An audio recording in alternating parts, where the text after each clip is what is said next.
NEET exam को लेकर जो पेपर लीक हुआ है उसको लेकर आज समाजवादी छात्र सभा के तमाम छात्र आज लखनऊ यूनिवर्सिटी गेट नंबर 1 के बाहर धरने प्रदर्शन पर बैठे हैं।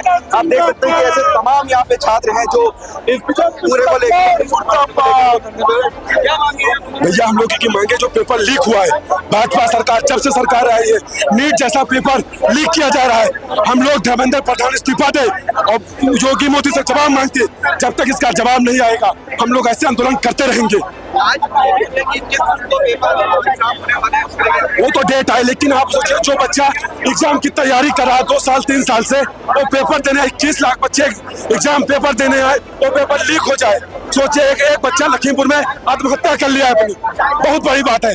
अभी देश के शिक्षा मंत्री धर्मेंद्र प्रधान जी का बयान आया है कि इस देश के हर जिले में जो दलाल है उन्हें मैं जानता हूं जो पेपर लीक करते हैं। जी न्यूज पर भी अभी पोस्ट हुआ है। तो सवाल ये बनता है कि अगर धर्मेंद्र प्रधान जी जानते हैं कि पेपर लीक कर कौन रहा है तो उन पर अब तक कार्रवाई क्यों नहीं हो रही है।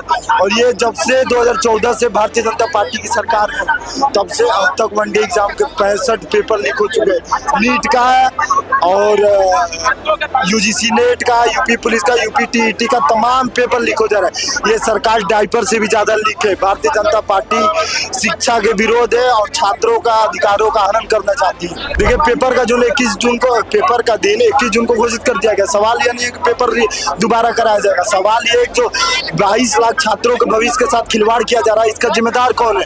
धर्मेंद्र प्रधान को वर्तमान में तुरंत इस्तीफा दे देना चाहिए।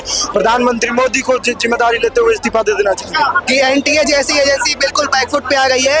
लगातार 2 बार हमारा नीट का पेपर लीक हुआ है। सरकार की अकाउंटेबिलिटी बनती है कि नहीं। जो स्टूडेंट इतनी महंगी कोचिंग की फीसेस भर रहे हैं, अगर इसके बाद भी पेपर लीक हो रहे हैं तो इसके द्वारा सरकार द्वारा अकाउंटेबिलिटी बनती है। री एग्जाम कराने से स्टूडेंट का मोरल डाउन हो गया, पूरा मोरल डाउन हो गया है। अगर हम जैसे छात्र इतनी मेहनत करने के बाद पेपर दे और पेपर लीक हो जाए तो इसको सरकार द्वारा बिल्कुल मामला चर्चित में लेना चाहिए और इस पर तुरंत एक्शन लेना चाहिए। हम लोग समाजवादी छात्र सभा के लोग हैं और हम लोग नीट की परीक्षा जो लीक हुई है अभी रिसेंट में उसके विरोध प्रदर्शन कर रहे हैं। और हमारे प्रदेश में और हमारे देश में लगातार कई सारी परीक्षाएं लीक हो रही हैं जो हम जैसे छात्रों के लिए बहुत ही एक दुख वाला विषय है। इस वजह से हम भारत सरकार को घेरने के लिए यहाँ पे आए थे, लेकिन पुलिस द्वारा हम लोग को यहीं रोक लिया गया है। हम लोग जा रहे थे विधानसभा को घेरने, लेकिन हम लोग को यहीं पे रोक लिया गया है। आपकी बार परीक्षाएं लीक हो रही हैं, आप उससे कुछ सीख नहीं रहे हैं, आपका सिस्टम फेल हो जा रहा है, आपका प्रशासन फेल हो जा रहा है।